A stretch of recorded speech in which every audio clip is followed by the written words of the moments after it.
the stand. Now he runs. He produces a magic trick. He pulls out another one. This is incredible. This is ridiculous. This is 15 out of 10 on the incredible meter. What a player. What an entertainer. Give him the medal. Give him the Dally M medal.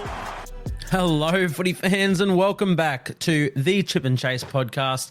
It is Monday, meaning last night was the conclusion of round one of the NRL Telstra Premiership season. So as per usual, as we're going to do every single week, we are going to wrap up everything that we saw in round one. Of course, not including the two Vegas games. They have already been wrapped up in a separate podcast, so if you want to go hear my thoughts on them, go back onto the podcast. There is a podcast for those two specific games there, but this is just wrapping up the rest of the round, that took place about a week after those Vegas games. So we're going to start this one with the Knights and Raiders. Look, it was a pretty scrappy game, let's be honest. There were a lot of errors and penalties conceded throughout its entirety, basically, which is to be expected in round one, while teams are still trying to work out their combinations and whatnot. But I do think it's a brilliant start to the season for Ricky's Raiders. They came out and they showed their grit once again. They're just known for it. They seemingly always get counted out, and they just come out and come away with tough wins like this one, obviously getting the dub in this one, 28-12. As for the Knights, it's not panic stations yet. They still have the firepower and depth in this squad to go on another run like they did last season, but it definitely was a disappointing start for them, especially in front of their home fans. So, as I said, not panic stations. There's a lot more of the season to play out. But yeah, I think I just mainly want to give raps to the Raiders for this one. Really good for them to come out, especially against a team that knocked them out of the finals last year. We'll keep in mind that the last team that the Raiders played was the Knights in 2023, and to go against them in 2024 with, arguably a worse side for the Raiders and a pretty similar side for the Knights, and for the Raiders to come away with the victory is a really, really promising start for them. So good stuff for them, and I'm sure their fans were really happy with this one. But into the game, I want to start by sort of touching on that crusher tackle, the penalty against Leo Thompson on Joseph Tarpany. I just think it was a pretty darn tough gig, that penalty.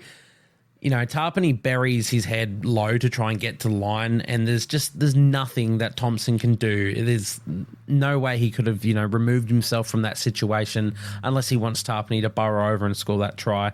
I know it was only a penalty and nothing further, but it still doesn't seem very fair. And I hope something like that doesn't really happen to decide any games this season, especially not big games, big moments in big games. But yeah, I thought it was a soft penalty. I'm not sure what the answer is. I really don't. By all means, I guess it is a crusher tackle, but when you're leading with your head in the way that Tarpany did, burrowing into like the legs and sort of sternum area of Leo Thompson, I don't know what he's meant to do when he's sitting on his try line trying to defend. I don't know.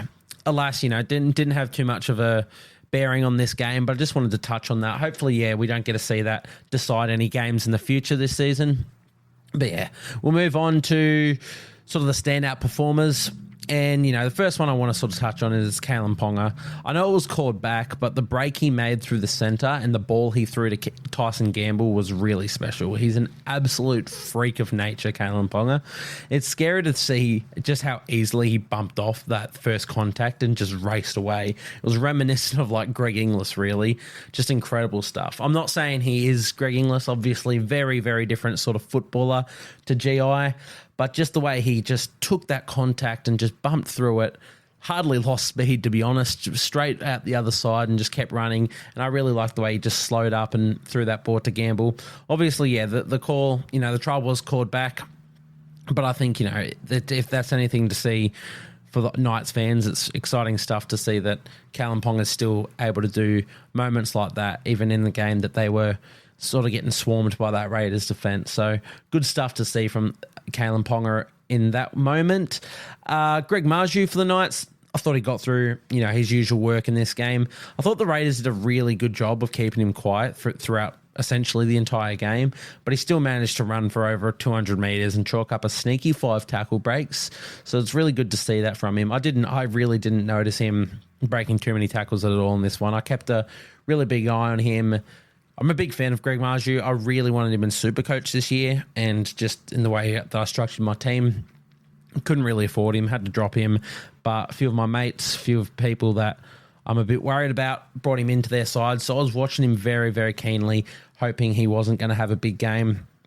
And I thought, yeah, he had a pretty quiet game. I thought Raiders kept him quiet. And then, I look at his stats at the end of the game, and he does it every week. He's a bloody good player, Greg Marju. So good stuff from him. As for the Raiders, have I mentioned that I love Zach Hosking as a signing for this team? He's just the perfect signing for them. He truly just feels like a Raider. Like, this is where he's sort of always belonged. Obviously, got his shot with the Broncos in first grade. Played for the Panthers last year and was pretty good there. But yeah, like seeing him in this club, it just feels right. His defensive efforts and his tackle technique are up there with the best in the comp. He's one of my favourite players to watch off the ball. And, he's also then capable of coming up with the plays like he did to get the Raiders on the board. And even believe he had that tap back for another try as well. So he's just bloody good player, Zach Hosking. No stranger to a try. Yeah, really admire him as a player. And I think he's going to be doing some really good things for the Raiders this year. And in the coming years, I'd expect, Elliott Whitehead's missing for the first few rounds with injury. He'd probably take that spot back from him when he returns. But when he hangs up the boots at the end of the season, Whitehead, I'd expect Hosking to just take over that position full time and probably chalk out 80 minutes week in, week out, which, yeah, not many players better for that position. I love him for the Raiders, really do. On the other side of the field, though, Tyson Frizzell, I thought he was everywhere for the Knights. I spoke about both forward packs in my preview for this match as, sort of matchups across the park that I really, really liked. And I did single out the second row matchups in particular as something I was really excited to look at today, and they really didn't disappoint. I thought Tyson Frizzell had a really good game. I did actually mention Dylan Lucas and Zach Hosking as my two main ones. Dylan Lucas obviously came off with an injury, which we'll get to. But yeah, Tyson Frizzell, I thought he had a really good game. That doesn't really reflect in the stats department, but yeah, he was just seemingly everywhere, covering tackles, making really strong runs whenever he did run the ball. Pretty sure he scored a try for the Knights as well. I don't have that right in front of me, but I'll quickly check. I'm pretty confident Frizzell scored a try off an inside board, didn't he? Yeah, he scored the opening try for the Knights. So yeah, really good performance from Tyson Frizzell. As I sort of just alluded to, it was really unfortunate to see Dylan Lucas come off injured in this game with what looked to be a pretty darn nasty cut to the head. I haven't seen that much blood pouring out of a player. And there was, in fairness, there was a few bloody cuts this round. Lots of people getting their heads taped up and, yeah, blood just pouring everywhere. But, yeah, Dylan Lucas did not look very good after that one. Technically, he came off for an HIA. I can't remember if there wasn't enough time left in the match for him to come back or if they just ruled him out. I'm pretty sure he came off with a cat too, so it was something that they could have put him back out there for. But I think the Knights, yeah, either there wasn't enough time to bring him back out or they just chose elected not to put him back on the field, which I don't mind for the Knights. You prioritise player safety. And when you had Kai Pearce-Paul out there to cover him, and he put in a bloody good knock himself, then you don't need to risk someone like Dylan Lucas. But yeah, if he is to miss any game time, I'm not sure if he is. Maybe the cut's too bad. Maybe they, just say, look, we'll rule you out with concussion for a week. Then Kai Pearce-Paul as cover is really, really bloody good. And yeah, exciting player, Kai Pearce-Paul. I'm really excited to see how he goes for the rest of the season. Looked bloody good in his first game for the Knights in this game. For the Raiders, I thought Jamal Fogarty, his kicking game was the absolute difference in this game. He just controlled the game so well, purely off the boot, constantly finding space with deep kicks, and he was also managing to just take Marju and Ponga out of the game by just planting kicks on their heads with enough weight to, for the chasers to sort of get there and shut them down quickly before they were given any space to move. He finished the game with 799 kick meters, which is just ridiculous. It's the most I've seen in a long time. I think it might have been last year or the year before. There was a player like Cleary or Moses probably that kicked incredible meters. But yeah, what Fogarty did in this one for a round one clash was just incredible. I thought both teams, were pretty flat in attack the entire game. So it's no coincidence that the Raiders' points came off the back of kicks. I'm not sure how many games they can win like this throughout the season, but they proved they can get it done like they did in this one. And, that's all that matters for now. You've got the win in round one. So, yeah, good stuff from Fogarty and from the Raiders in this one. Really liked what I saw from Danny Levi in his time on the field. Another one who left the game early with an injury, but hopefully it's nothing too serious and he doesn't miss much game time with that. He's got a try for himself out of dummy half, but I was just more impressed with just the threat of him and his running game around dummy half the entire game.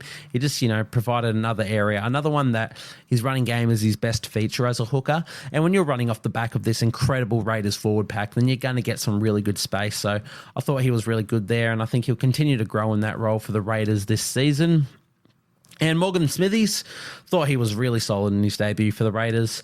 Brought exactly what we expect from an English forward in the NRL, just tough, uncompromising work through the middle. He finished the game with over 100 metres, 46 tackles in the middle. So, yeah, incredible stuff. Loved his work.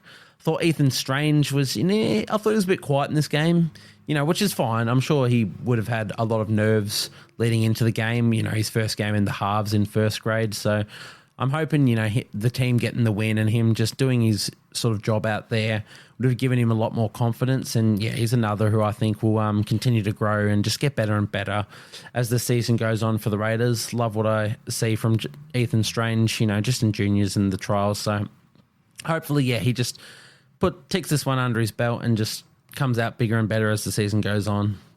But that'll sort of wrap us up for the Raiders Knights game.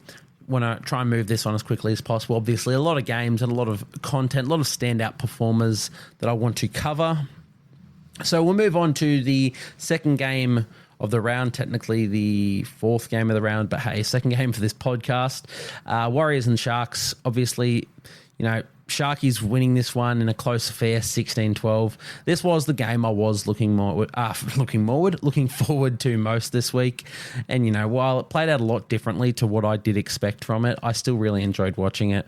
Sharks obviously coming away with the win, and they did it just through sheer grit, which is an area I wasn't sure they were able to win like. They've had no trouble scoring points and winning by blowing teams off the park, but to grind this one out against a strong Warriors team is a very good sign for them moving forward. But we'll start with the Warriors. I thought Wade Egan was really great in his time on the field. He's quickly developed into one of the most complete and dangerous hookers in rugby league. His craftiness around the ruck is up there with the best, and he's just so deceptive, and he rarely picks a wrong moment to insert himself into the game. Be it a dart from dummy half, a short side play, or even just taking like an extra step out after picking up the ball from dummy half, just to draw in those markers, draw in those defenders before releasing the pass, allowing a bit more space for whoever he hits with the ball. So, yeah, I think he's a bloody good player. And you can sort of see glimpses of these sort of plays, in the big moments. Obviously, in his assist to AFB for their opening try, you can sort of see this stuff. But the more you keep an eye on him, the more you'll notice he does this every single set. He's just a fantastic player. I think it's no coincidence that the Warriors' capitulation occurred while he was off the field. And if he's to miss some game time with that elbow injury, then I'm sure you will notice him a lot more in his absence. And as a Warriors fan, I'm pretty worried for how we're going to look without him on the field. I think Freddie Lussick's a good player, but I don't know, the way he played, just the way our structure and our shapes looked while he was on the field, I wasn't impressed at all, and I don't think that's necessarily Freddie's fault. I think it's more of a testament to how good of a player Wade Egan is and how well he fits into this Warriors structure. So, yeah, if he's to miss a few weeks, I'm worried to see how we go, but hopefully we can, find some, good little common ground in the middle of that and just get a few good plays running off the back of that. But we'll move on from Wade Egan onto how about Luke Metcalf just channeling his inner SJ and absolutely dazzling the Sharkies with a brilliant individual try. Just an incredible display of speed and footwork. It sounds like he's set to sign an extension with the club, so I think that'll be really good for his confidence. Like, he's been sort of in and out of first grade his entire career. He's just been begging for a shot, and seemingly the Warriors have given that to him, and Andrew Webster has given that to him. heard the rumours that it's meant to be a 2-year deal, about $500K a season, which I don't mind because at his potential, I think he's worth more than that. And at his current, worth or his current play style, I don't mind $500K at all.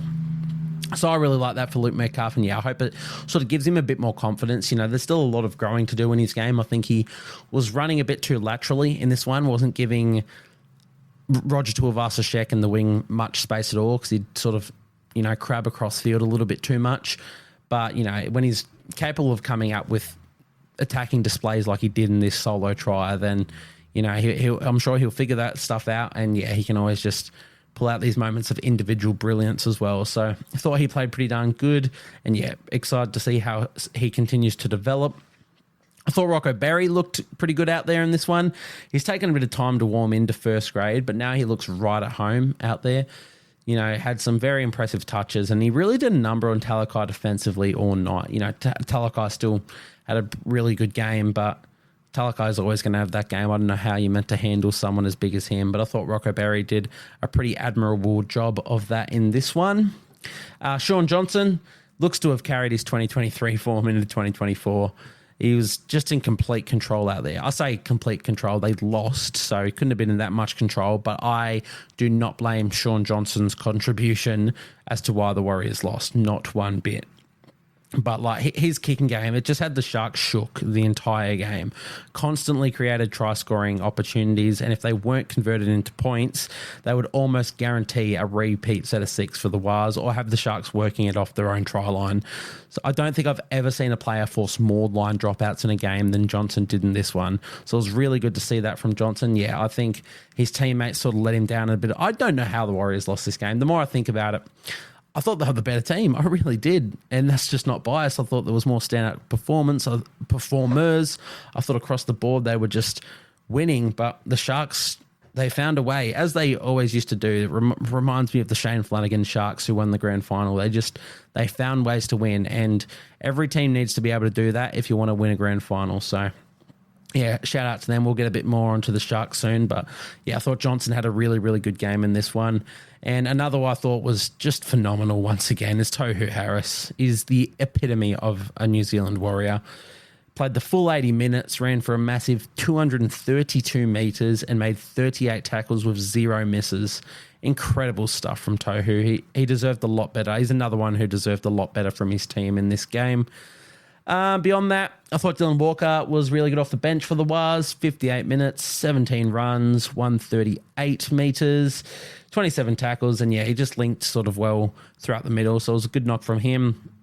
And lastly, Addin Fanua-Blake, tremendous once again for the Wars. Grabbed himself another meat pie as he continues to, as he looks to continue, I guess, his 2023 try-scoring form into 2024. Ran for a massive 220 metres, including 2 line breaks and 6 tackle breaks. So could be another massive season ahead of Addin. As it is his last year for the club, I expect big things from him. And round 1, he's certainly not disappointed. But we'll move on. So as for the Sharkies, I thought there weren't too many standout performers for them, as much as there were for the Warriors, despite getting the win. I just thought they put in a great team effort across the board, and it led to them picking up the 2 points in this one. So that's what matters. In saying that, I thought Will Kennedy was really good at the back. Put in a performance that doesn't really stand out on paper, but his efforts go far beyond the stats department. He was just always in the right position, and he diffused a lot of tricky situations for the Sharkies. So I was really impressed with Will Kennedy's efforts. As I mentioned before, I thought Talakai was really good. Scored himself a good little try. And he also set one up to Ronaldo Militalo, who, admittedly played pretty well himself. Don't have much more to say on Ronaldo, but good game from him. But no, Talakai, punched out 161 metres, as he always somehow seems to do. He's just an absolute weapon. And they're always tough metres. It's getting the Sharks out of trouble, which is an area he's just one of the best at. So really, really good game from Siosifa Talakai. I pointed out the matchup of Roger Tuivasa-Sheck and Jesse Ramian in the lead up to this game, and I thought it didn't really disappoint at all. I thought Ramian and his inside defence, particularly Nico Hines, I thought they did a really good job of containing RTS all game, and they didn't give him much space at all. Obviously, Ramian, he did miss a few tackles, and RTS still notched 170 plus meters or something, but it's near impossible to tackle RTS one-on-one, and none of Ramian's misses were really bad misses. Sometimes that stat can really misconstrue what actually happens in the game. So, if you watch the game, you wouldn't sit there and think that Ramian had a bad defensive performance at all. I thought he was really good out there. Yeah, he also scored, a little try darting from dummy half, so that was mainly just good for my super coach team. So thank you for that one, Ramian. And lastly, Nicho Hynes. He obviously didn't have the best game in attack in this one, but by God, was he good defensively. He finished the game with 21 tackles and 0 misses as a half, but it's the importance of those tackles that really made the difference in this game, and those are not reflected in the stats department. When you have a player who can come up with big moments in attack and defense, you know you have a special player on your hands. Now, in saying that, I also saw he picked up the maximum 6 Dally M points, I think it was, for this game. And I think that's a bit much, to be honest. I'd still say players like Aden Fanua-Blake and Tohu Harris had better games than him in a losing side. And I thought Talakai probably had a better game than him, for the Sharkies themselves. But I don't think that should take anything away from Hynes. His defense was literally the reason the Sharks won the game, in my opinion. And as I just said, if you can come up with those big moments in attack and defense, then yeah, you're well on your way to winning your side some footy games. And that's exactly what he did in this one. So fantastic display from Nicho Hynes in defense. And we know his attack will just come along as the season goes on. So good stuff from him. But yeah, it was such a good effort from the Sharkies to start their season against a top 4 team from last year, which has been their biggest criticism over the last couple of years. To do it over in New Zealand as well it's no mean feat at all. So huge congratulations to them, and they've certainly silenced a few of my doubts. Maybe not silenced them, but put them to the back of my mind. If they can come up with performances like that, I think they can go a long way this premiership season. And if they don't win this year, maybe with the acquisition of AFB next year, they can go all the way. Hopefully they can't win this year because it's the Waz year this year. But we'll move on to the third game, Storm and Panthers. Obviously this one ending up as an 8-0 low-scoring affair. And look, what a crazy game it was. I think massive raps have to be given to the Melbourne Storm's defense in this one. To hold any team to 0 points is bloody impressive, but to hold the 3-time defending premiers to 0, it's simply unheard of. They showed up all night and they just scrambled so well. So massive kudos have to be given to them. In saying that though, I thought Penrith were pretty putrid in this game. They didn't even look like firing a shot all game, in my opinion. They were just so slow across all of their offensive moves, and honestly, they just looked a bit disinterested. The commentators did their best to convince the viewers this was a good game, but in my opinion, it really wasn't. And I'm not just saying that because there was no points. I really do enjoy watching low-scoring, grindy affairs. But there was just no excitement across either of the clubs the entire night. Penrith were just constantly chucking up kicks to try and get a try, and Melbourne diffused it. And it was just, I don't know. It wasn't my favourite game to watch. I think the last 15, 20 minutes was pretty interesting. Penrith seemed to maybe come alive a little bit then, but even then I wasn't really convinced in their attack. The only player who was really, out there that was fun to watch for Penrith was Taylor May, in my opinion. But hey, as long as a few of us get to enjoy this game, then that's what matters. I just happen to be one of the people who did not. But we'll move on to, some of the standout performers for this game. Starting with the Storm, I thought Christian Welch was really good off the bench. I'm not sure if he's, relishing that role or if he's just trying his heart out to prove he should still be a starting player. But I thought he looked really good for them in this one. He managed to free the arm to offload on a number of occasions, and the Storm chewed up easy meters on the back of him. Just looking at his stats now, he finished the game with 140 meters, 4 offloads it was in this game. That's pretty fucking good. Oh, pardon my French. Pretty bloody good. And an average play the ball speed of 2.63 seconds, which, looking now, is the fastest of both teams' forward packs, including the Penrith team, and the second fastest in the entire game, actually, behind Nick Meaney. So that's bloody good knock from Christian Welch off the bench. Really liked what he brought to the team. He just brought a lot of impact and energy off the bench. I thought he had the Panthers on the back foot whenever he was on the field. So great stuff from Christian Welch, another player I've always been a big fan of. Speaking of Nick Meaney, thought he played pretty darn well as well. It was pretty decent defensively for his first game in the centres, and he didn't shy away from work. Obviously, I just mentioned that, he topped the quickest play the ball speed of anyone in this game, but he also actually topped the run meters count for the Storm as well with 166. So I thought he had a really strong game. I think it just proved to be that missing puzzle piece that the Storm have, needed in that troublesome centre position for them. So love that from Nick Meaney. I just said it for Christian Welch, but I've always liked Nick Meaney as well. Thought when he was coming through the grades at Newcastle, he was going to be a bloody good fullback. Obviously, hasn't panned out. His career hasn't panned out exactly as we all thought it would, or as I thought it would. Been a bit of a journeyman, but he's found his place in this Storm team, and whether that's at centre or not, I think he's a bloody good player, and you want to have him out in that field. So, really good game from Nick Meaney. Besides that, however, there weren't too many actual standout performers from the Storm in this game. I thought Jerome Hughes and, Eliesa Katoa looked pretty good on that right edge. But, it was mainly just a gutsy effort from the team that got them the chocolates in this one. Just a really good, performance all around. And, they continually just showed up for each other in defence, and that's how they got away with the win. And it's just such a Craig Bellamy sort of performance. So great stuff for the Storm. As for the Panthers, obviously the standout for me in this one had to be Taylor May. He looked so destructive out there, making it look like he's been a centre his entire life. He was genuinely one of the only players out there for the Panthers that looked threatening time and time again. He made a couple of really nice breaks, including one that led to the Sonny Luke try that was called back for obstruction, which we will get to a bit later on in this sort of segment. But yeah, I just thought Taylor May looked really, really good out there. I think he's been a bit of a victim of, out of sight, out of mind in a way.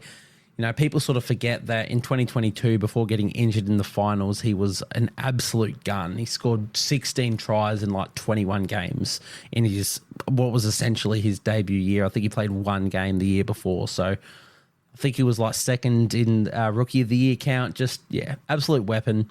And then obviously, he missed all of last season because he'd done his ACL in the World Club Challenge, I believe it was. So he's been the sort of forgotten man in this Panthers team. For someone so young, he's missed the last two premierships from the Panthers just on the back of injury.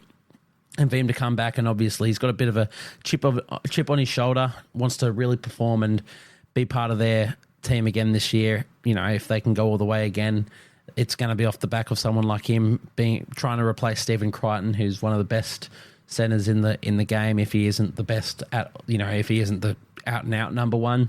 So yeah, he's been a bit of a forgotten man for the Panthers, but he's a freak of nature. He really is. Finished the game with 157 meters, 2 line breaks, 7 tackle breaks. Just all of this was in his first game back in well over a year as well. So crazy stuff. Great effort from Taylor May. Aside from May, however, I thought Isaiah Yeo was probably the Panthers' best, in a well-beaten side. How people can continually disregard him as one of the best lock forwards, if not the best. I think he is the best lock forward still in our game, and he just gets disregarded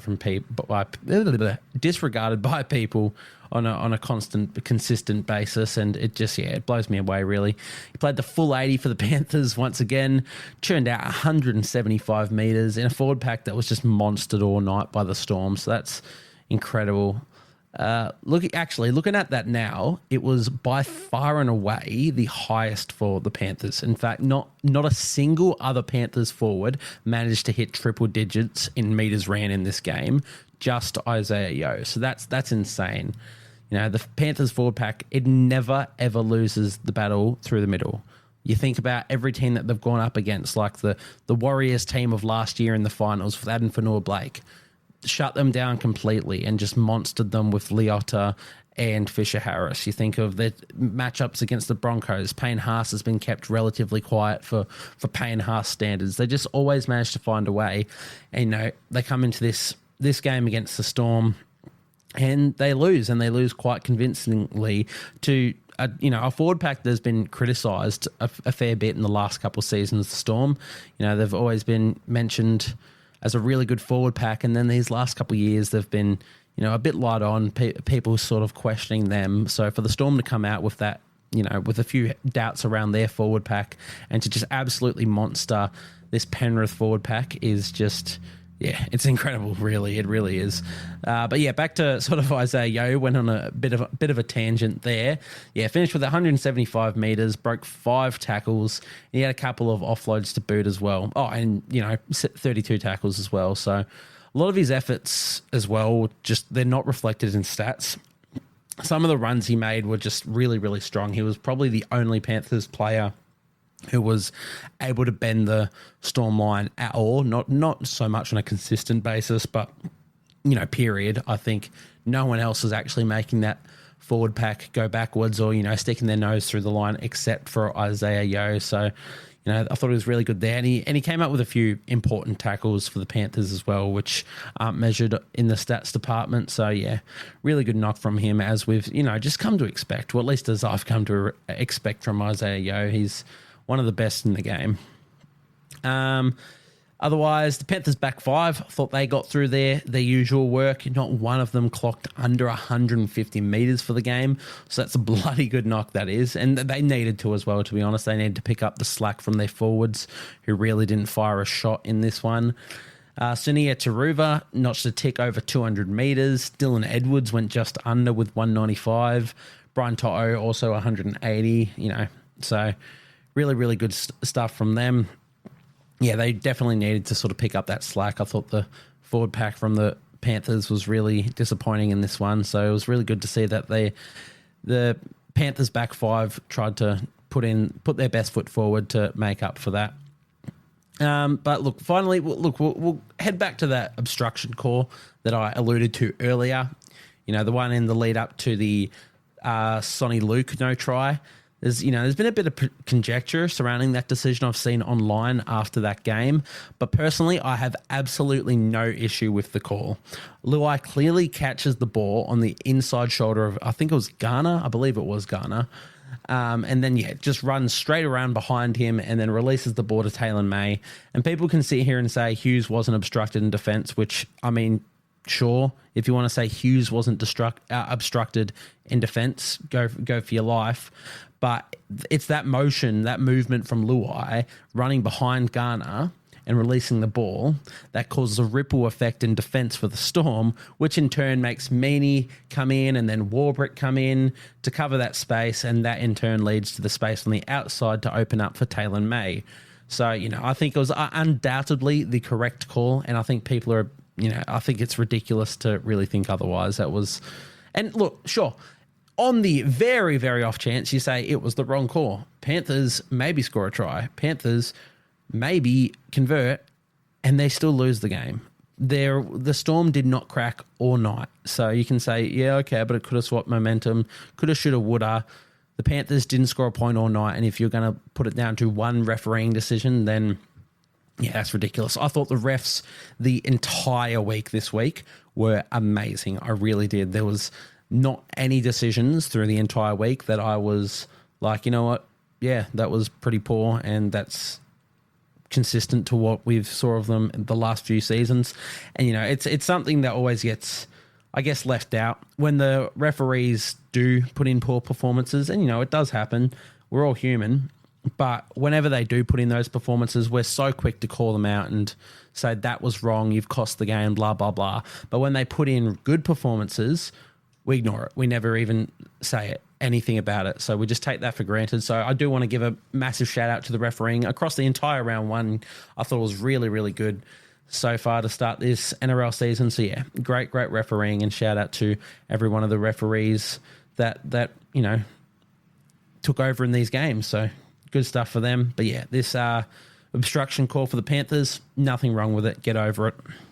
But no, it wasn't definitely wasn't the Panthers' best game. In fact, I'd probably say it's one of the worst I've seen from them in their last 4 seasons. But I'm not worried. Not worried about them whatsoever. They'll come good, and they'll still be the team to beat this season.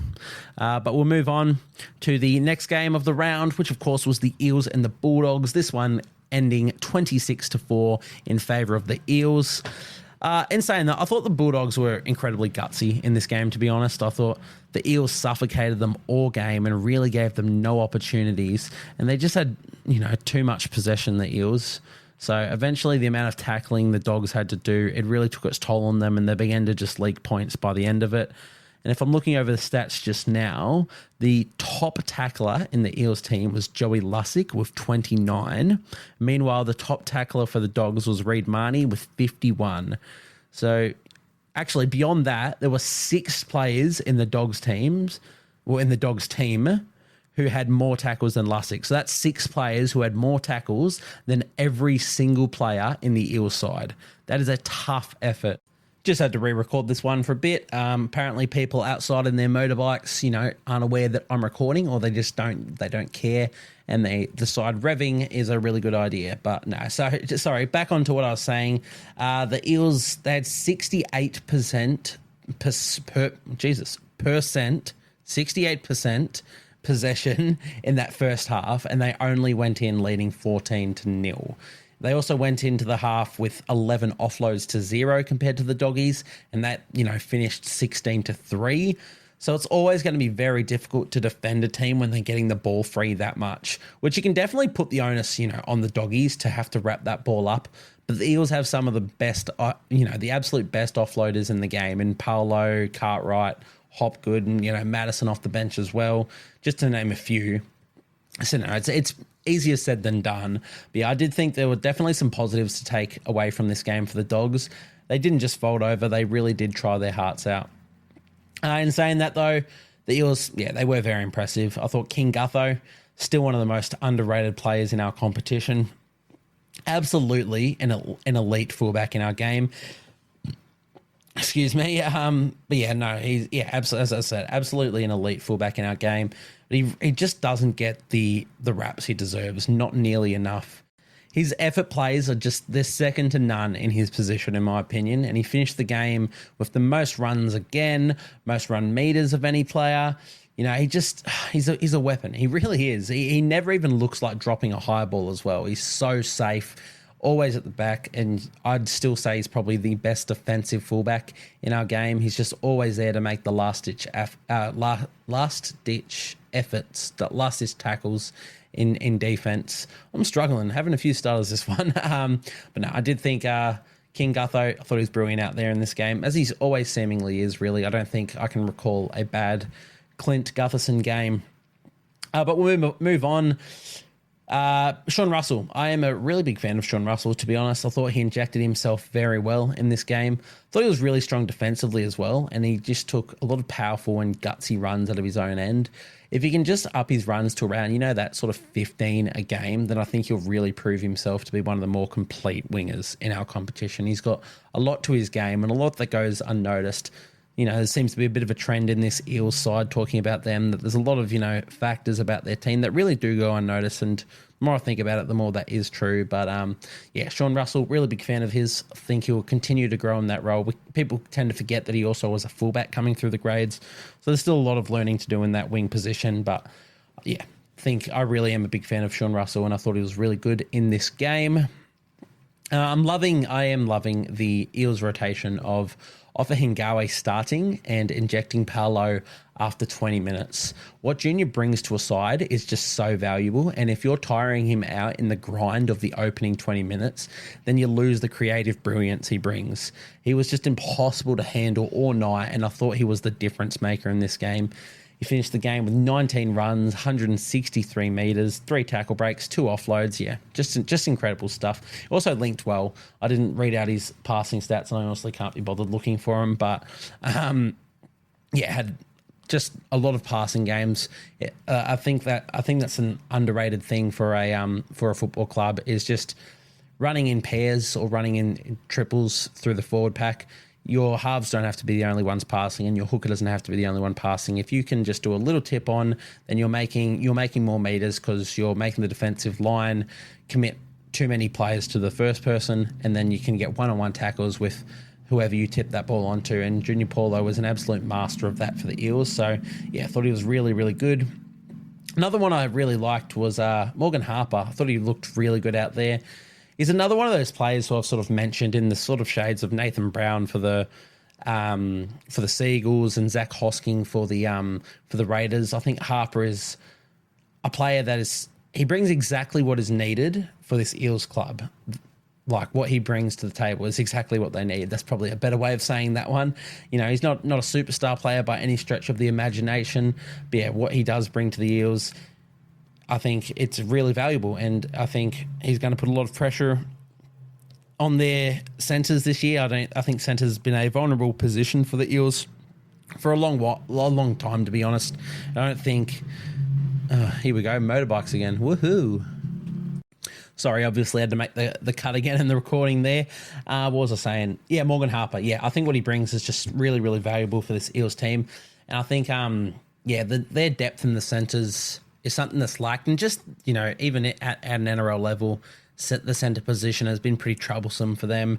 I don't think Bailey Simonson is at all locked into that centre position when Mike Acevo returns from suspension. And I think when Morgan Harper puts in performances like this, he well and truly is going to put a lot of pressure on Simonson and even Penasini to a degree. So, yeah, really like the look of Harper in Eels colours. Thought he was really, really good. He's probably going to be mainly depth throughout the season, but yeah, whenever he's called upon, I think he'll put in really good performances as he did in this one. So, yeah, good stuff from Morgan Harper. And lastly, for the Eels, Bryce Cartwright. I thought he was fantastic. He really wound back the clock to the Cartwright of old, to be honest. He finished the game 2 tries, a few tackle breaks, 6 offloads. Wow. So, yeah, that's going back to the poor doggies not being able to wrap up the ball. What do you do when Cartwright just decides he's, Bryce Cartwright and he's a weapon and he just releases the ball 6 times? I don't know what you meant to do, yeah.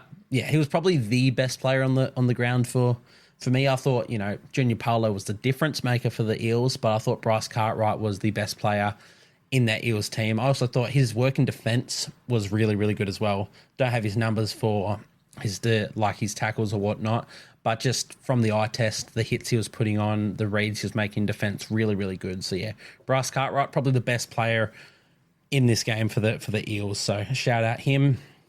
Moving on to the Doggies, I was really impressed with the work that the Bulldogs wingers got through in this one. Josh Adokar was injured pretty early on. I think he actually might have churned out almost the entire first half, but definitely didn't get through much work with that injury. I think it was a collarbone or an AC joint injury, which, having done that before, it's no fun whatsoever. I remember I've done grade 3 AC joint, going into a tackle. I took the run up and somebody else made the tackle, their shoulder straight into mine, and I just lost complete feeling in my arm. Played the ball, signalled to the sideline, couldn't come off. And I recall I was still living with my parents at the time. And I tried to just sleep it off. I mean, the on-sideline doctor was like, it's probably just a burner, which, sure, if you want to say it was a burner, it wasn't a burner. Went home, and apparently I was just trying to sleep on it, screaming all night, and then Mum woke up and got at me and told me that we have to go to hospital. So, yeah, AC joints, no joke. And, yeah, for Adokar to be out there and playing with an AC joint, tough gig. It is not fun. But obviously with that, he didn't do as much work as, he normally would. But Jacob Kiraz picked that up, and, especially once Kiraz moved to the wing, after Adokar left the field, he really, embraced that workload, as he always does, Jacob Kiraz. But yeah, him along with Blake Wilson, I thought they worked their absolute backsides off. They combined for 35 runs and over 300 metres between them, which is such a good knock in a very, very tough game. They just tried so hard to relieve the pressure off their forwards, who were just absolutely gassed all game back on the back of their defensive efforts. It is, from a super coach perspective, a lot of these Bulldogs forwards are in a lot of sides. If you got the young Sam Hughes, you have Pawasa Farmasili, people have Max King, Jamin Salmon, Josh Curran. There's a lot of relevance there. And I think people are a bit worried about that. But honestly, I see it as they're not going to get this bashed up and beaten every game. And in a normal game of footy, when they're not so buggered, they will come good. And I think they'll be a lot better than they were in this one. But yeah, they went up against one of the stronger forward packs in the game in this one, unfortunately. But yeah, I did think Blake Wilson and Jacob Kiraz got through a lot of work to, help relieve that and just try and let them get a few breaths in. Also, sort of in a similar vein, I liked what I saw from the bench players. Obviously, Hughes and Moran didn't get the most minutes out there. So it was particularly Kurt Mann and Josh Curran that I really liked what I saw from. They ended up coming on and just playing the majority of the game in the middle, and they really created a few opportunities for the Doggies, which were pretty darn hard to come by across the entire game. What I did think was pretty interesting about these two, though, was the roles that they sort of came on in. I expected Kurt Mann to get some time in the middle in a sort of lock forward ball playing sort of role, and then a bit of time at hooker to relieve Reid Marnie. But Marnie ended up playing the full 80 minutes, which, again, makes no sense to me in a game that you're just constantly getting bashed by that Eels forward pack. While Curran seemed to be playing front row, which is very odd. Definitely not a position I picked him for, but he made a bloody good fist of it as well. So, yeah, I thought those two, Kurt Mann, Josh Curran, they were really good off the bench. Look, considering possession stat, I thought the Bulldogs, they actually looked pretty threatening when they did have opportunities inside the Eels 20 metres. They had really good shape in the lead up to the Blake Wilson try, I believe it was. And I really liked how they used Kikau in the lead up to Stephen Crichton's try as well. Getting Kikau one-on-one with any half in the comp, the way that they did there is just a recipe for success. And the way he took the contact and threw the ball out to Crichton in the same motion was superb. So there are exciting signs for the Doggies. We just need to be patient. So it's going to be a long season. I don't see them winning too many games this year. I really don't. But there's something there about them. So just be patient, Doggies fans. There's light at the end of the light at the end of the tunnel for sure. So anyway, we will move on to the Titans and Dragons. This one ending 28-4 in favour of the Dragons. One of the upsets, one of the only tips of the round that I actually got correct, but thankfully an upset as well, so I can big note myself. But yeah, look, have I mentioned that I love what I've seen from the Dragons this year? Just what a performance from them to open their account in 2024. They play so hard and so fast. It's clear that they're just playing with a bit of a chip on their shoulders. Everybody sort of expecting them for the wooden spoon, myself included. I've been maybe not as vocal on this podcast, but in pre-season and end of last season, everything, I tipped Dragons for the wooden spoon, and they might still get it, but yeah, I thought coming into this season they'd really roll their sleeves up, and they really did. As I said, they're playing with a bit of a clear chip on their shoulders. I think Shane Flanagan's fingerprints are clearly all already over this team, and he hasn't even had time to build the roster that he wants yet. So I'm really excited for the future of this club. I know it's only round one, but I'm infinitely more excited about this team than, some of the other rebuilding clubs like the Bulldogs and Tigers, which, I did just give the Bulldogs a rap, and I feel the same for the Tigers. Obviously, we don't get to see them in round one. I think those teams are building well and they're looking well into the future. I just think the Dragons, are a bit further along that track, especially after this game. And I think with Shane Flanagan at the helm, I've got a bit of hope for this Dragons team. So Dragons fans, stay patient and be excited. But moving into, some of the sort of standout players, I tipped Jaden Sewer as the player to watch coming into this game, one that I've been really, really excited about coming into this season. And I thought he played a bloody good game, but I was more impressed with his second row partner in Raymond Faitala-Mariner. Obviously, he came in as a sort of a bit of a late inclusion, originally named on the bench until Blake Laurie was ruled out, and forced a bit of a reshuffle. Faitala-Mariner came onto the field. Jack DeBellin moved from lock to prop to cover Laurie, and Tom Eisenhoof moved to lock. So yeah, RFM ended up starting this game at second row, and I thought he was really, really good. He looked like the RFM of old, to be honest. He was just tackle breaking and offloading at will.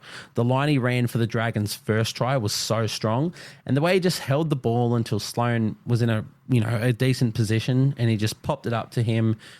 Fantastic. It showed such great patience and awareness from him, and there's, only a few players in our comp that can do that, and it just comes from experience. Everybody can, well, not everybody, but there's damaging players who can run that line, make those breaks, and get an offload away.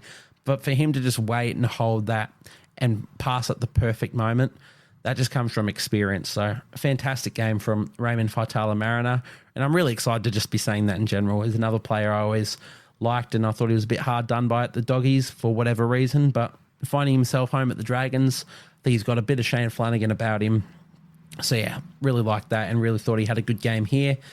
Look, how good was it seeing Kyle Flanagan burst through the line and score a try in his debut for the club, and then pointing to the Dragons logo as well. Like, love that. Love that. I really do. I've always rated Kyle, coming through the grades.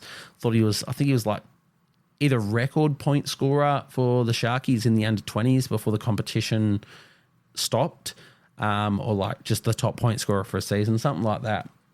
But yeah, really always sort of rated Kyle coming through, and he's copped a lot of criticism. You can deem it unfair or whatnot.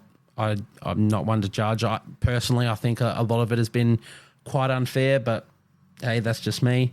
But yeah, he's copped a lot of criticism over the course of his career, and he's come to this club under more pressure than he ever has been now that he's being coached by his dad and, joining a struggling club. So to see him come out and score that and then signal to the emblem, I thought it was really heartwarming to see. I really hope the Dragons fans continue to get around him and embrace him at their club, especially when things start to get a bit tougher throughout the season. I hope he's not the scapegoat as he seemingly always is. But yeah, I thought he played so well in this one. One of the better performances of the round. I think it's so crazy. I didn't think him and Ben Hunt would complement each other well at all, but this is probably the best partnership I've seen Ben Hunt have since maybe the days of like Gareth Widdop. So, really good stuff from Kyle Flanagan. Really heartwarming to see how he played. Fantastic game from him. Another I loved was Tyrell Sloan. Really love what I saw from Sloan in this game. I mean, scoring a hat-trick is always going to make you stand out a bit, but it was more of the way he just injected himself for each of the tries that he scored that I was most impressed with. He supported so well throughout the entirety of the game, it's an effort area I've always wanted to see him improve on. He's got so much speed. So if he's constantly lurking around lurking around the ruck, and pushing up in support, he will inevitably find himself in positions like he did today. People can look at his numbers and sit here and go, he only ran the ball 13 times for 107 meters. But thank you, Mr. Motorbike. I'm not even going to cut that one out of the video. You guys can listen to that one and see why it's been a struggle to record this one. But no, what was I talking about? Yeah. Running the ball 13 times for 107 meters. Zero. I have zero issue with that. I think, Tyrell Sloan is a Ferrari. He's not a four-wheel drive. You don't need him doing the hard yards out of the middle. And especially you don't need him taking 20 runs a game when the rest of their back five gets through the work that they did today. So yeah, I was very, very happy with Sloan's output in this game. And hopefully he can continue sort of playing like that throughout the rest of the season. As I said, it doesn't have to be scoring a hat-trick each game, but just popping up and pushing up in those effort areas are other things I really want to see from him. So, yeah, really good game from Tyrell Sloan. Look, obviously, there's been a fair bit in the media recently surrounding Zach Lomax and his future with the club, but I thought he did really well to sort of put those headlines behind him and just let his game do the talking in this one. I thought he was superb. If he doesn't want to be a winger, playing like this is not going to help his case, because this was the best performance I've seen from him in a very, very long time. And, sure enough, it comes once he's made a permanent move to the wing. So, yeah, I don't know. Whether or not it's his best position remains to be seen. But after this game, I think it's definitely the best position for himself at the Dragons club currently. But yeah, no, he's got a try, and he just created a number of other potential point scoring opportunities, but it was mainly his work out of his own end that was the highlight of his game. He ran the ball 26 times for an astonishing 266 meters. 106 of those meters were post contact as well. That is prime Brian To'o numbers. Lomax, he's sort of always had, a bit of a tendency to come up with the fancy plays, I suppose, without really earning the right to take those risks. And it's often, led to a lot of errors, a few really poor passes, just flick passes out the back that go over the sideline. But if he's getting anywhere near this amount of work done in a game, then I've got no issue. I think he has 100%, I think he 100% earns the right to chance his arm for these sort of plays. So it was really good, seeing him get through the work he did. And yeah, just do just that in this game. So I really like what I saw from Zach Lomax. And the last man I want to give a rap to for the Dragons is Moses Suli. Another we mentioned in the trials as a bit of a standout for them. And it seems as though he's pulled his sleeves up and made those sort of performances the norm now. He's another who clocked over 200 metres for the Dragons, and he did it with 0 line breaks and 0 tackle breaks, which is incredible in itself that the Titans managed to keep a man like Sully to nil for those stats. But yeah, it shows that all his metres just came off the back of hard work and hard work alone, and that's really what I want to see from Moses Sully. He has so much ability. He always has, and if he's coming up with this much work and this much effort, then he's going to be a nightmare, and he's going to get a lot of highlight plays and a lot of attacking stats just on the back of the work that he puts in. So really good stuff from Sully, and I think, really good stuff for the Dragons in general.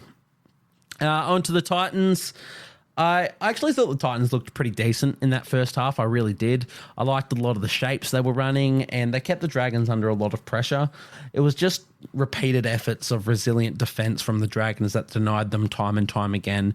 And I'm confident that if this Titans team were playing the Dragons of yesteryear, the 2023 Dragons, or even, maybe 2022 Dragons, then I'm pretty confident that the Titans would have gone into halftime leading pretty comfortably, in this game.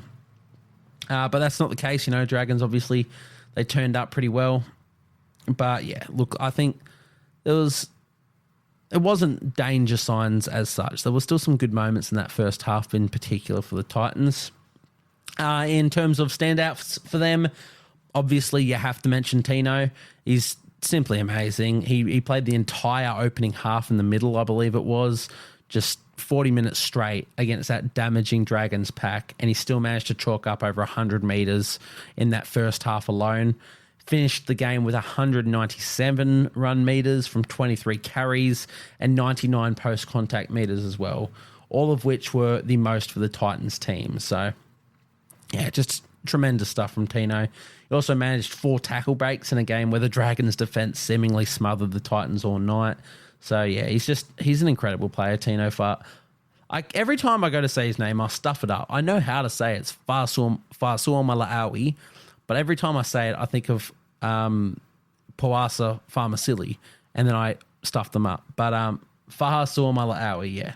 Incredible player, Tino. Great performance from him in this one. It is wild to think that he's only just turned 24, and he's just able to dominate every forward pack like this. He's got such an incredible future ahead of him. It's almost a shame that he's come through the grades, come into the league at the same time Payne Haas is, because Payne Haas gets so much headlines. And Tino, he gets a lot of raps, don't get me wrong, but I don't think it's enough. He's probably the second best prop in the competition. He's 24 years old, only just turned 24 years old. His best is yet to come. So, yeah, love what I saw from him in this one, as we always come to expect from him nowadays. Another player I was impressed with for the Titans was Chris Randall. I really liked his work just all game. Just a tough competitor is Chris Randall. Having him out there to get through the early dirty work at hooker before shifting him into a forward role later in the game is a great move for him and the team, in my opinion. Obviously, when he shifts from hooker, you get to bring Sam Verrills into the game, which I think is the way Sam Verrill should be used. Whether you play Sam Verrill 60 minutes, 65 minutes straight, I don't mind, but don't put him out there for the hard work at the start. Let Chris Randall do that. He eats that sort of stuff up, and then you can bring Verrills on to play a bit more of an attacking and a more expansive style of football. But no, Chris Randall, I love his sort of role in this Titans team. He was so staunch in defence all night. He came up with a lot of really strong shots as well. So, yeah, love what I saw from him, and, yeah, love his sort of role in this Titans team. I think the more I see the Knights and the Titans, I think the Marju-Randall trade was a win for both clubs. I think Titans have stacked in the sort of centre wing department. They didn't really need Marju. while the Knights did. And the Knights didn't really need Chris Randall. Well, I mean, they might have last year because of Brayley's reoccurring injuries. But yeah, either way, I think that trade has worked out really well for both clubs. And I like seeing trades like that are wins for both clubs. So yeah, love what I saw from Chris Randall. I thought AJ Brimson, thought he looked solid in his first hit out at centre in the NRL. He marked up against Moses Sully, which is no easy feat, but thought he did a pretty admirable job. Made 21 tackles with 0 misses, which is, geez, that's incredibly impressive for any centre in the NRL, let alone one in his first game in the position, going up against one of the most damaging centres in our game. So, yeah, good stuff to see from Brimson there. I think he'll just continue to improve in that position as the season goes on. So, yeah, definitely something for Titans fans to be excited about there. I mean, they've always been excited about Brimson. Why wouldn't you be? He's the face of that club that I guess isn't Tino. And lastly, for them, I thought Philip Sammy put in a really good performance as well. Ran for 159 metres in this game, which is second only to Tino. Made a whopping 9 tackle breaks, which is far out. That's impressive. And he also made the only line break in the entire game for the Titans, which I guess that's more of a testament to the Dragons' defence once again, to be honest. But hey, somebody's got to make the only line break, and Philip Sammy did. So shout out to him. But no, I did enjoy this game. These are two teams that I am now a lot more excited about for different reasons. I've been pretty excited about the Titans coming into this season in general. They're my second team behind the Warriors. And I haven't been keen on the Dragons, but, after seeing their trials in this game, I am keen on them now. And last, we'll move on to the final game of the round, which, of course, is the Dolphins and the Cowboys.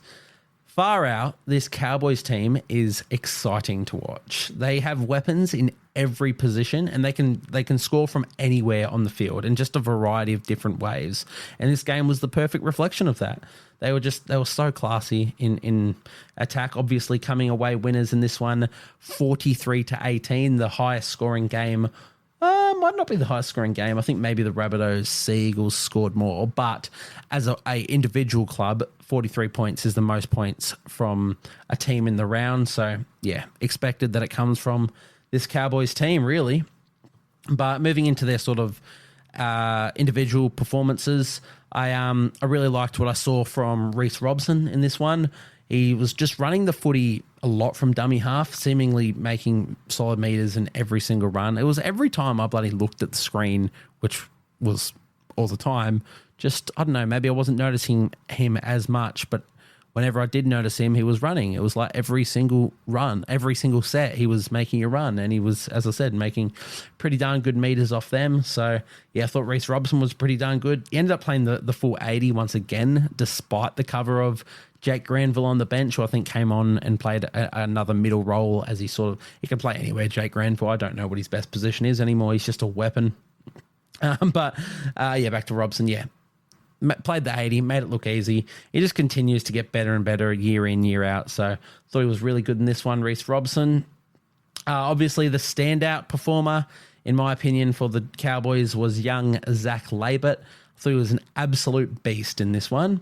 He was seemingly just unstoppable every time he touched the ball. And it's crazy to think that he's still only 22 years old. So he has a lot more time to grow into his body and really actually realize how big he is. Obviously, looking at this game, you think he might already know that, but you don't fully learn how good you are and how capable you are of certain things until you later on in life. And for him to be 190 centimeters tall and 94 kilos at 22 years old, yeah, I think he's going to be a bloody monster in the years to come.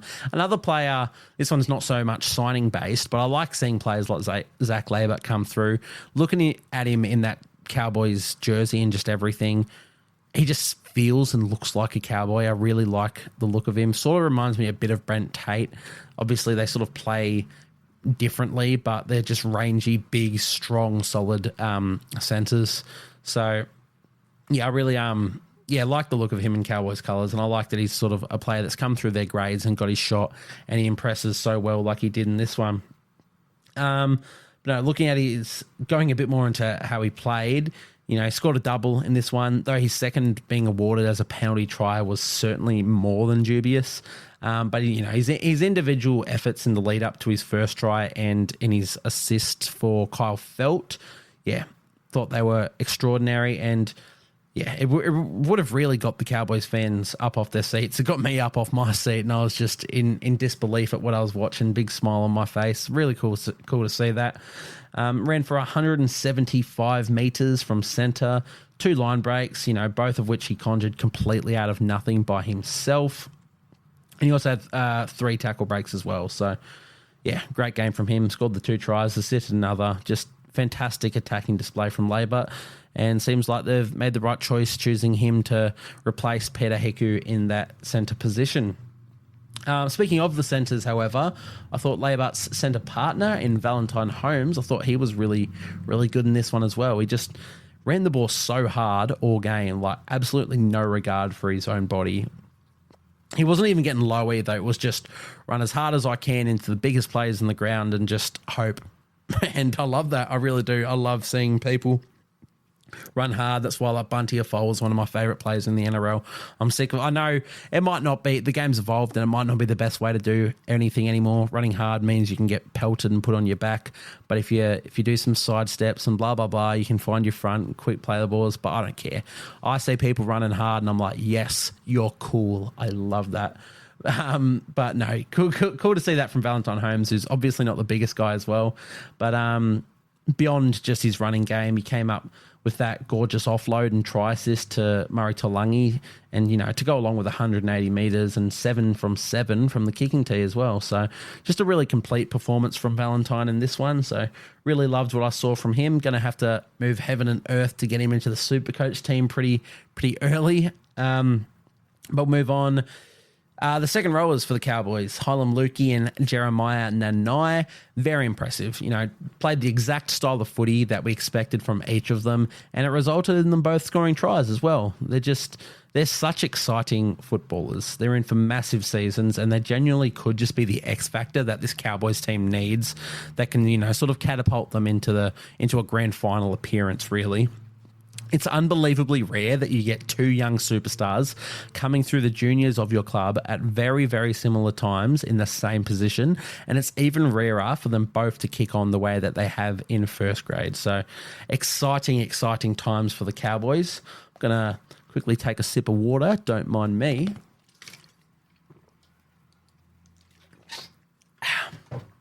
Lubricate the throat a bit. Look. An interesting note coming out of this Cowboys-Dolphins game was the usage of Jason Taumalolo. He played the opening 21 minutes of the game at prop before he just came off and just remained on the bench for the rest of the game. He did come out in the post game. Yeah, in the post game press conference. No, it wasn't even a press conference, was it? Just post game. I don't know. He came out post game and said to the camera that he was just put on ice, like there's no injuries on him. Peyton just didn't want him out there to risk an injury when they already had a pretty darn commanding lead. But I still thought it was pretty odd circumstances in regards to that one. I understand he's your highest paid player and you don't want to risk injuries to him when you don't need to. But it's still very strange to leave him off the field for the rest of the game, especially when you have players arguably more integral to your premiership chances out there playing the full 80 minutes. So very strange situation for the Cowboys. Look, I don't hate it. Obviously they won and he didn't get injured, and you get your desired results out of it. Maybe I'm just whinging because I owned him in Supercoach and it's pissed me off. But I don't know. I just expect more from Taumalolo, and when you don't even give him that chance to prove himself, I'm like, what? You're playing this guy, paying this guy $1 million a season, and you play him for 21 minutes. I don't care if you get the win. You're not getting your money's worth out of him at that point. Teams like the Dragons have offered to take him off your hands. Why wouldn't you at that point? Either play him and get your money out of him, and we know he's a phenomenal player, or get rid of him. I don't know. Look, they won the game. It doesn't matter. I'm sure his minutes will increase over the season, and this might just be a one-off. But yeah, I was quite concerned, and I don't know. I just thought it was a very strange situation, that one. But yeah, Cowboys really good all game, and there wasn't really a player on their entire team that had a bad game, really. But I can't sit here and mention every single player, otherwise we'll be here forever. And this podcast has already gone for over an hour. So we'll move on to the Dolphins. Look, let's be honest, it wasn't the best performance from them here. I understand the Cowboys have a lot of attacking weapons, but I did expect a lot more from a Wayne Bennett coach team in a round one clash. Let's not forget that the Dolphins were undefeated after 3 rounds in their debut year last year, and now with an even better team in 2024, they leak 43 points in round one. That's not good enough. It really isn't. I think the majority of their points were leaked. I don't know. I think they leaked the majority of their points in the first half. I'll just check that. If I recall correctly, the Cowboys ran in 5 tries in the first half, which is ridiculous. So, in fairness, the second half, they still lost the second half. They scored 1 try in the second half, and the Cowboys scored 2. But it's a little bit more of an improved defensive effort. But there's just way too much points leaked for a round one clash. And when you're a Wayne Bennett coach side, I'm sure he was not a happy camper with it, with his team's performance in this one. Look, in saying that though, I thought the new recruits of Tom Flegler and Herbie Farnworth were very good. So, there's some positives there. Flegler crashed over for the first try of the game for the Dolphins, I believe it was. He churned out 54 minutes and over 100 meters, 33 tackles, 0 misses on debut. So really good stuff from him. You'd expect more meters from him, but I'm sure they'll come as the season goes on. They were just, losing this one pretty comprehensively the entire time. So a lot of those 54 minutes would have just come in defense. Meanwhile, Herbie got through his usual work, 171 meters and from 17 carries, 84 of those being post-contact meters, all from center. Really, really good. He also made 19 tackles with 0 misses. So, when you're getting that out of your new recruits, there's some really, really positive signs there. But unfortunately, there weren't too many other positive signs for the Finns in this one. But I guess it's not all doom and gloom for them. Moving on, I thought the Hammer, he had a few good moments as well. He did have a bit of an indifferent game, I suppose. He made a few errors pretty early on, and it left him a bit shell-shocked for a while there. But he responded pretty well after that, I thought. He made a really, really good break up the center of the field. Just dodging, weaving players, moving like only the Hammer could do. And then offloading to Tessie New, who found Jack Bostock, who scored that try. So that was good to see from him. Ended the game with a line break assist, 7 tackle breaks, 20 runs for 168 meters, which is the main thing that I was impressed with from his game. Look, we know he's an attacking weapon, but he needs to just increase his workload a bit to be the spark that this Dolphins team needs. And running the ball 20 times is going to bring exactly that for them this year. So I was really encouraging, watching him roll up the sleeves and get through the work that he did in this one. But other than that, there weren't too many standout performers for the Dolphins in this one. I thought Jermaine Asako put in a pretty darn good shift for them. And I also really liked Josh Kerr's impact off the bench as well. He scored a nice try purely off the back of effort and running hard, which, as I just said earlier, love to see it when players just run as hard as they can. It's cool to watch. But that was unfortunately sort of it for the Dolphins in this one. Definitely one of the more disappointing performances of the round. And obviously, not their best performance at all. But I'm pretty sure they'll bounce back. It's a Wayne Bennett coach side. He's going to have them up for their next clash, which is against the Dragons next week, I believe, which is going to be a good clash. Dragons, once again, I'm high on them all of a sudden, but not too high. And, Dolphins with a lot to play for, a lot to prove wrong and make up for. Should be a pretty darn good clash there. But no, that's about all I've got for the Dolphins-Cowboys game, and in turn, that concludes the review of round one. Long podcast. It's going to happen. This is only reviewing 6 games, so what happens when I throw in 2 more? Who knows? But, that's what footy season's here for. I'm happy to sit down and just chat about footy, and I am looking for potentially some people to collaborate with.